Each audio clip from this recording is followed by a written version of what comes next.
ඉතින් කොහොමද මගේ යාළුවෝ හැමෝටම සුබම සුබ දවසක් වෙන්න කියලා ආදරෙන් ප්‍රාර්ථනා කරනවා.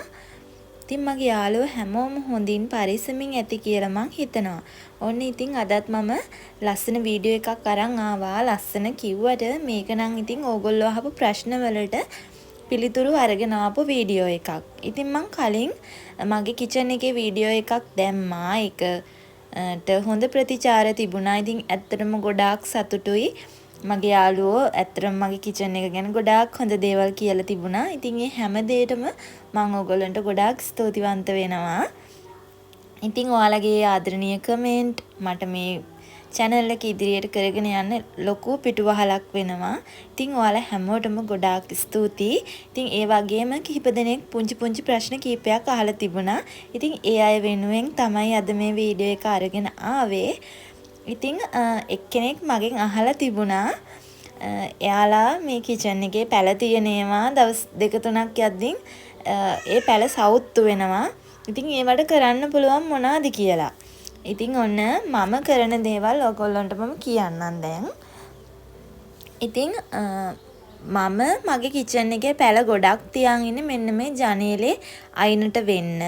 ඉතින් මේ ජනේලේ අයිනට උදේ 11:00 විතර වෙනකන් හොඳට හිරු එළිය වැටෙනවා. ඔයගොල්ලෝ දැන් කලින් වීඩියෝ එකේ දකින්න ඇති මම පෙන්නද්දී හොඳට හිරු එළිය වැටෙනවා ඒ ටිකට. ඉතින් මම එතන තියෙන පැල නම් ඇත්තටම මේ අර එක දිගටම තිබිලා ඒවා දැකලා එපා වෙලා මං වෙනස් කරොත් මිසක් නැත්තම් ඒව සවුත්තු වෙලා මං අයින් කරන්නේ නැහැ. ඒවට වතුර දානවා. එතන හොඳට හිරු එළිය වැටෙන නිසා මට ඒව මාරු කරන්න අවශ්‍යතාවයක් ඇති වෙන්නේ නැහැ. ඉතින් අනිත් පැත්තේ මම ජනේලේ නැති අනිත් පැත්තේ තියලා තියෙනවා මේ පැලට් කිහිපයක්. ඉතින් ඒවා නම් අපි සැරින් සැරේ මාරු කරන්න ඕනේ. මොකද ඒවට හිරු එළියක් වැටෙන්නේ නැහැනේ. එතකොට සවුත්තු වෙන්න බලනවා. ඒ නිසා ඒ පැත්තේ තියෙන පැල මම තව අමතරව පැල ටිකක් තියන් ඉන්නවා. මේ පැල එළියෙන් තියද්දී අනිත් පැල ගේ ඇතුළට ගන්න. ඉතින් එන්න මේ විදිහට තමයි මම මගේ පැල නඩත්තු කරන්නේ සහ පැල තව දෙයක් කියන්න ඕනේ. ඔයගොල්ලෝ ගේ ඇතුලේ තියන්න පැලයක් තෝරගද්දී අනිවාර්යෙන්ම ඒක ඉන්ඩෝ ප්ලාන්ට් එකක්ද කියලා බලන්න හොඳට. ඉන්ඩෝ හදන්න පුළුවන් පැල විතරක් තියාගන්න. මොකද ඉන්ඩෝ හදන්න බැරි පැල අපි අවුට්ඩෝ විතරක් හදන පැල මේ ගේ ඇතුලෙන් තියාගන්න ගත්තාම වෙන්නේ ඉක්මනට ඒ පැල සවුත්තු වෙලා යනවා. ඉතින් ඒ නිසා එහෙම කරන්න එපා. ඉන්ඩෝ තියන්න පුළුවන් සුදුසු පැල බලලා තියන්න. එතකොට අපිට සතියක් දෙකක්වත් අඩුම තියාගන්න පුළුවන් මුකුත් වෙන්නේ නැතුව. ඉතින් ඕගොල්ලන්ට පේනවනේ එතනට හොඳට හිරු එළිය වැටෙනවා. ඉතින් මේ පැලවලට වතුර දැම්මහම ප්‍රමාණවත්.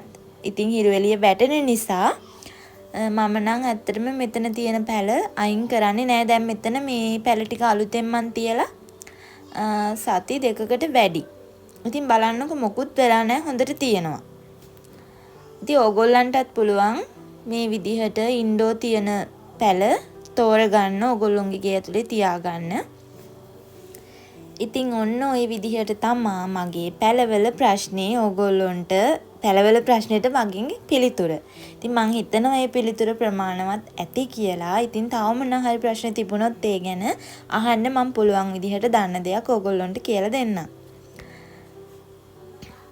ඊට පස්සේ ඕගොල්ලන්ට මේ පේන මගේ 3-5 දාලා තියෙන රැක් එක ගැනත් කීප දෙනෙක් අහලා තිබුණා. ඉතින් ඒක ගැනත් මම කියන්නම්. ඉතින් ඔය ඕගොල්ලෝ දකින මේ 3-5 දාලා තියෙන රැක් එක මම ගත්තේ සීදුවේ භාග්‍යා කියලා ලොකු ප්ලාස්ටික් බඩු තියෙන කඩයක් තියෙනවා සීදුව හන්දියේ. ඉතින් ඒ සීදුව හන්දියේ තියෙන ඒ භාග්‍යා කියන බඩු කඩෙන් ඒ කඩෙන් තමයි මම මේ රැක් එක ගත්තේ. මේක ලී වලින් හදලා තියෙන්නේ.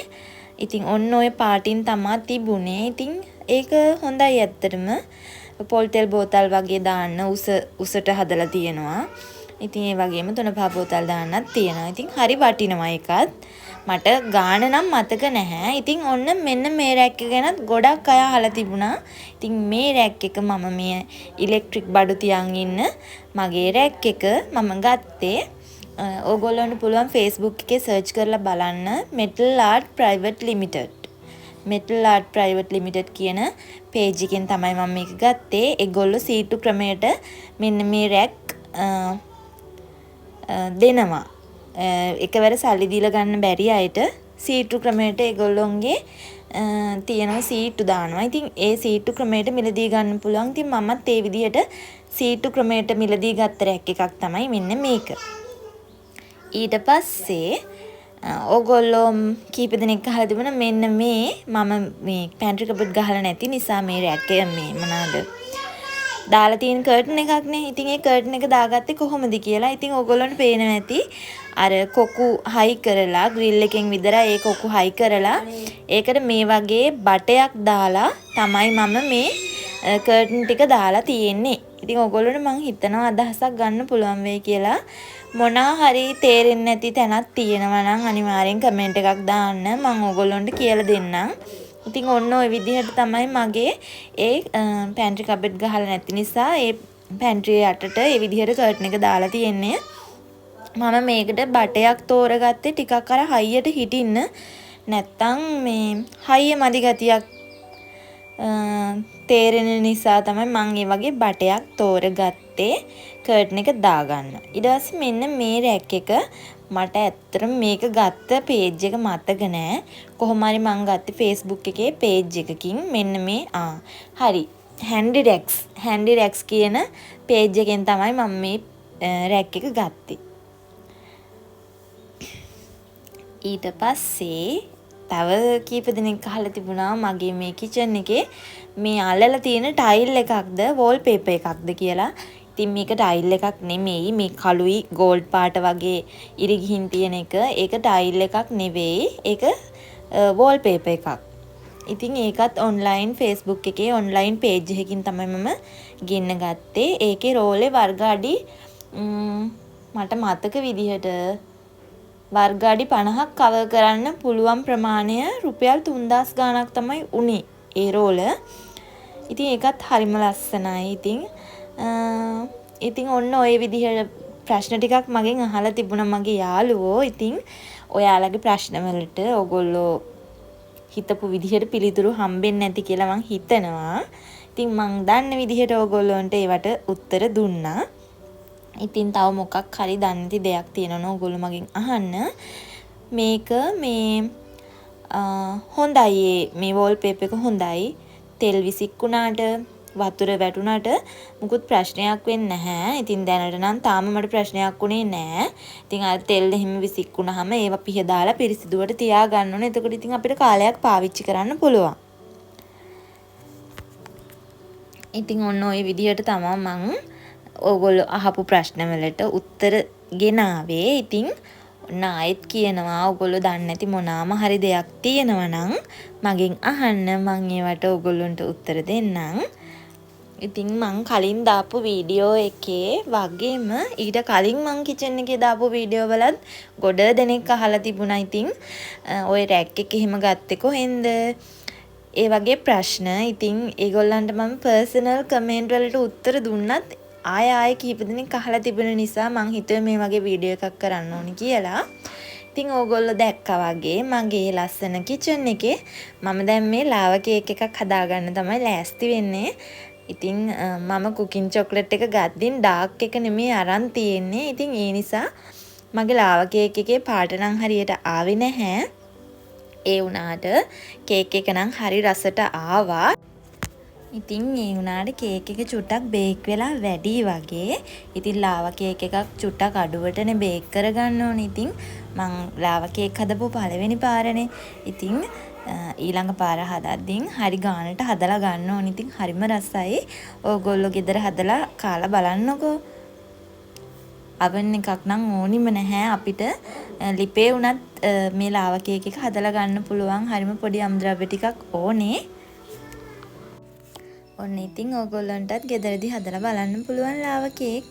ඉතින් ඕගොල්ලෝ අහපු ප්‍රශ්න වලටත් උත්තර දුන්නා මම.